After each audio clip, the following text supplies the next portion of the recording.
Welcome to Chillin' 101. We hope this video helps. In this video, I will show how to make beer yeast.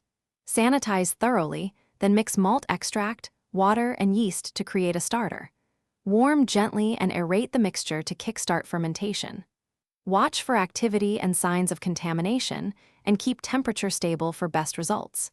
You can scale the starter size by volume and pitch rate for different batch sizes, and I'll guide you through timing and tips. Use gentle aeration and timed feedings to grow strong yeast cultures for brewing. Pitch oxygen early in the starter stage, then add small amounts of wort to boost cell counts without stressing the yeast.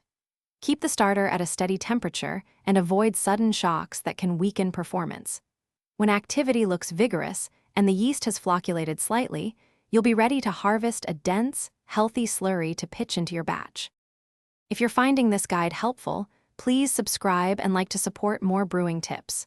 Quick recommendation: make meal prep and yeast storage easier with leak-proof containers that seal tight and stack neatly in your fridge.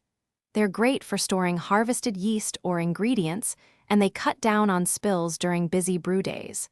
Check the description for the product link and other deals, and now let's get back to the video. After fermentation slows, chill the starter to help yeast settle and decant the clear wort carefully. Transfer the dense yeast slurry into a sanitized container and keep it cold for short-term storage. For longer storage, consider making a yeast slurry or refrigerator stash and check viability before pitching. Always label with strain and date, and revive stored yeast with a small starter to confirm performance before adding it to your main batch. Thanks for watching. Consider subscribing if we helped you.